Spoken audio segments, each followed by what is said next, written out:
രതീഷ് എല്ലാ മലയാളികൾക്കും സുപരിചിതരാണ്. നമ്മുടെ ചങ്ക് ദോഹ ജംഗ്ഷൻ എല്ലാവർക്കും അറിയാം. ദോഹയിലെ എല്ലാ പരിപാടികളിലും പ്രിയപ്പെട്ട ദോഹയിലെ മലയാളികളിലേക്ക് എത്തിക്കുന്നതിൽ അദ്ദേഹം വലിയ പങ്കാണ് വഹിക്കുന്നത്. പ്രിയപ്പെട്ട ചങ്കിനെ രതീഷിനെ സ്നേഹത്തോടെ ക്ഷണിക്കുകയാണ്. ക്ലാസിക് ഖത്തറിന്റെ ഒരു സ്നേഹം നൽകുന്നതിന് വേണ്ടി ആ ഒരു സ്നേഹം പ്രിയപ്പെട്ട ബിന്ദുചേച്ചിയാണ് നൽകുന്നത്. പ്രിയപ്പെട്ട രതീഷ്, താങ്ക് യു. പ്രിയപ്പെട്ട രതീഷ്, ക്ലാസിക് ഖത്തറിന്റെ ഈ ഒരു സ്നേഹത്തിനും സപ്പോർട്ടും വളരെ നന്ദി. തുടക്കം പ്രോഗ്രാമൊക്കെ അറിയിക്കാം. ഞങ്ങളെ കഴിയുന്ന മാക്സിമം സപ്പോർട്ട് തരുന്നുണ്ടോ? Thank you so much.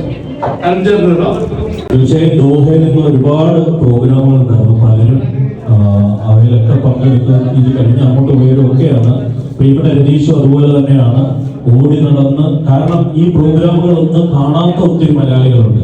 അപ്പൊ അവരിലേക്ക് ഒക്കെ ഈ ഒരു പ്രോഗ്രാമിന്റെ പ്രധാനപ്പെട്ട ഭാഗങ്ങളൊക്കെ എത്തിക്കുന്ന ആ ഒരു തിടുക്കം, അല്ലെങ്കിൽ ഓടി നടന്ന് എല്ലാ പ്രോഗ്രാമുകളുടെയും വീഡിയോ എടുത്ത് നമ്മളിലേക്ക് എത്തിക്കുന്ന ആ ഒരു തിരക്കിലാണ് അദ്ദേഹം അല്പം വൈകി പോയത്. എന്നാലും എല്ലാവിധ ആശംസകളും. ഇനിയും അടിപൊളിയായിട്ട് ദോഹ ജംഗ്ഷൻ മുന്നോട്ട്